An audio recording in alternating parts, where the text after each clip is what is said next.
saya bukan menggurui, saya hanya mau berbagi.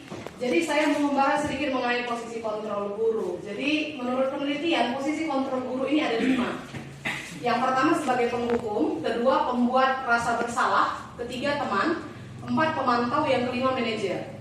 Jadi 5 posisi ini kalau berdasarkan penelitian ada yang memberikan dampak negatif, ada yang memberikan dampak positif, dan ada yang memberikan kesan mendalam bagi siswa.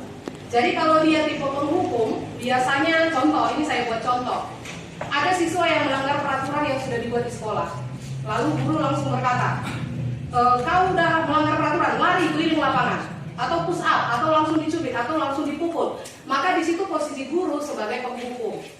Lalu posisi yang kedua adalah membuat orang rasa bersalah. Misalkan siswa ribut dalam kelas, lalu guru berkata, dengarkanlah dulu ibu udah capek ngomong, masa gak kau hargai ibu di sini? Maka itu sudah membuat rasa bersalah.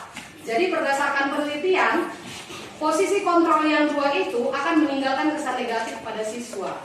Bisa saja dia sakit hati. Misalkan kita mungkin ketika kita SD, SMP, SMA ada perlakuan guru yang masih kita ingat sampai sekarang. Mana tahu kita pernah dicubit, dihukum, atau pernah dulu dijitak. Nah itu adalah salah satu bukti bahwa perlakuan negatif itu akan diingat bertahun-tahun ke depan. Nah jadi kalau 2 posisi ini dianggap posisi yang gagal untuk mendidik siswa. Jadi posisi yang ketiga yaitu sebagai teman dengan pemantau. Kalau posisi teman ini contohnya, ayo bisanya, ayo sama-sama bapak. Itu menjadi teman. Lalu posisi pemantau itu hanya melihat-lihat, lalu udah buatkanlah gini, buatkanlah seperti ini. Nah itu posisi pemantau, itu sudah termasuk posisi positif. Tapi ada posisi yang lebih baik lagi Bapak Ibu. Posisi yang lebih baik lagi itu adalah posisi manajer. Posisi manajer ini adalah posisi yang memberikan solusi atas permasalahan siswa. Misalkan ada siswa kita yang tidak pernah melakukan tugas. Kalau kita hanya mencubitnya, maka kita berada di posisi penghukum. Ketika kita bilang gak kasihan kau sama ibu, capek ibu berkuak-kuak, berarti kita di posisi pembuat rasa bersalah. Tapi ketika kita tanyakan, coba duduk dulu, apa masalahnya? Kenapa tidak pernah dikerjakan PR-nya? Misalkan dia berkata, iya bu gak ngerti aku. Maka kita harus bersama-sama mencari solusinya. Misalkan memberikan tambah pelajaran, atau memberikan solusi bagaimana caranya supaya dia nangkap di pelajaran itu. Boleh kita buat misalnya belajar dengan temannya yang lebih mampu. Jadi yang diharapkan dari posisi kontrol guru ini kita berada pada posisi manajer.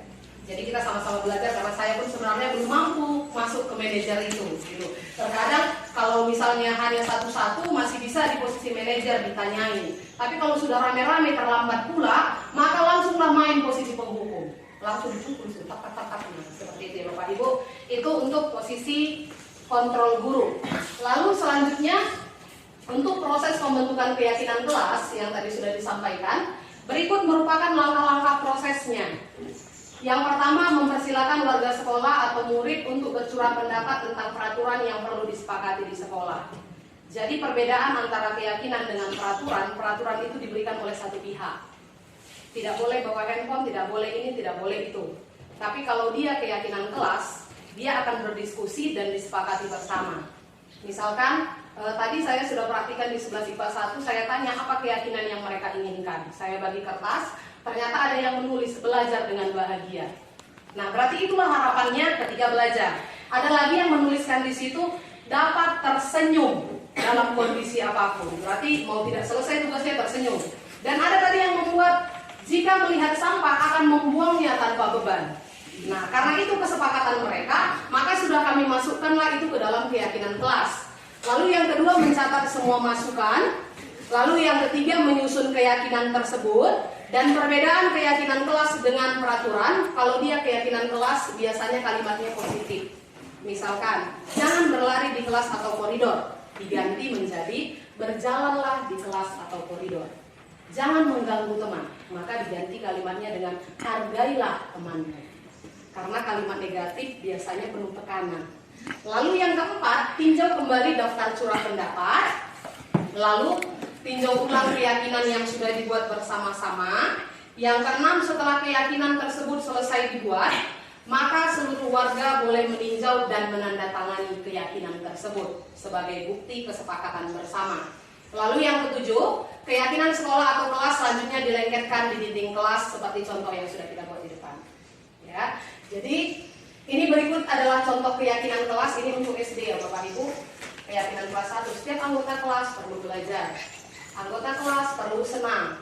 Setiap anggota kelas perlu melakukan tugas. Setiap anggota kelas perlu saling menghargai. Setiap anggota kelas perlu merasa aman. Ini contohnya. Jadi hal yang mudah dilakukan tetapi dapat disepakati secara bersama. Ya, selanjutnya untuk menerapkan budaya positif ini, yang pertama penerapan paradigma inquiry apresiatif, yaitu berfokus pada kemampuan murid bukan pada hambatan. Jadi di sini maksudnya kan mungkin ada siswa kita yang dari segi akademik kita anggap kurang, tetapi dari segi olahraga mungkin dia pintar. Maka sebagai guru yang harusnya dilakukan kalau menurut paradigma apresiatif ini, kita berfokus pada kemampuannya. Kalau dia bisa di bagian olahraga, apa yang dapat kita kembangkan dari kemampuan ini? Atau kalau dia pintar misalnya di bidang IT, apa yang dapat kita kembangkan dari kemampuan IT ini? Itulah yang menjadi fokus dari inquiry apresiatif. Lalu yang kedua, mengganti hukuman dengan melakukan restitusi. Restitusi ini Bapak Ibu proses bertanya kenapa hal itu terjadi, apa alasan dia melakukan, bagaimana yang seharusnya dia lakukan, dan bagaimana solusinya supaya tidak terjadi lagi. Jadi kita boleh marah, tetapi tidak melepaskan siswa begitu saja. Kita cari solusinya supaya hal itu tidak terulang lagi.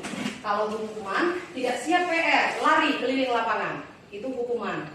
Mungkin itu tidak akan meninggalkan perubahan padanya, tapi kalau melakukan restitusi akan ada perubahan karakter yang diharapkan dari tindakan yang kita berikan.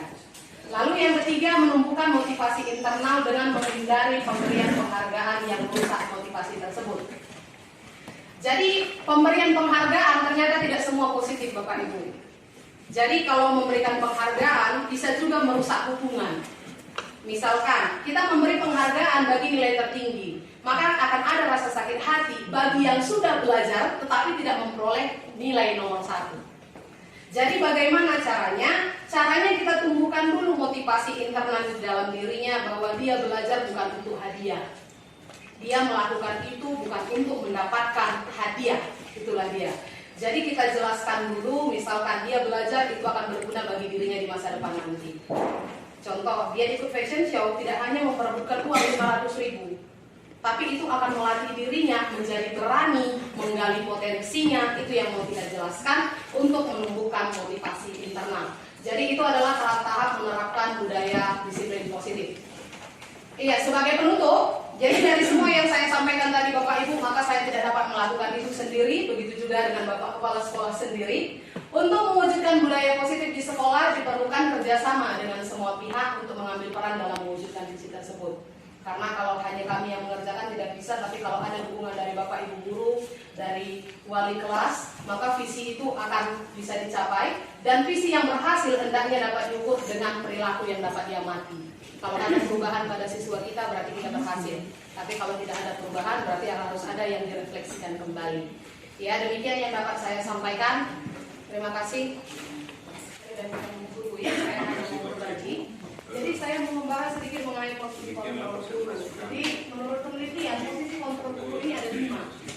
Yang pertama sebagai pendukung, kedua pembuat rasa bersalah, ketiga teman, 4 pemantau, yang kelima manajer. Jadi 5 posisi ini kalau berdasarkan penelitian ada yang memberikan dampak negatif, ada yang memberikan dampak positif, dan ada yang memberikan. Selamat siang. Siang, Bu. Jadi hari ini kita akan membuat keyakinan kelas. Ya, jadi kalau ditanyakan apa keyakinan kelas, keyakinan itu sebenarnya turunannya dari peraturan. Selamat siang. Siang, Bu. Jadi hari ini kita akan membuat keyakinan.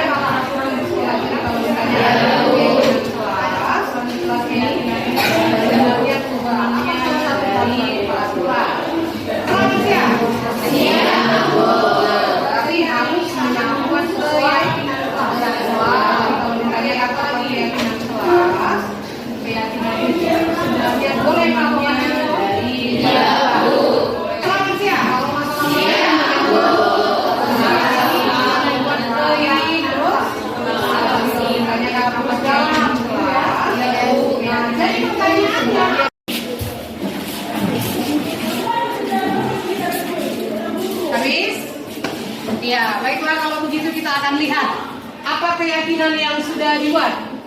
Saya mulai dari bawah aja. Airin Siregar, belajar dengan sikap tertib tanpa mengganggu teman. Tanpa mengganggu teman, berarti belajar dengan tertib. Bisakah ini kita laksanakan bersama? Bisa. Oke, berarti ini bisa masuk. Utarisun, mengikuti pembelajaran suatu mata pelajaran tanpa membahas atau mengerjakan pelajaran lain. Sepakat? Coba, ayo jangan ragu-ragu. Yes or no? Belajar pada satu mata pelajaran. Iya, itu jelas sekali si Indah. Terus naik ke atas.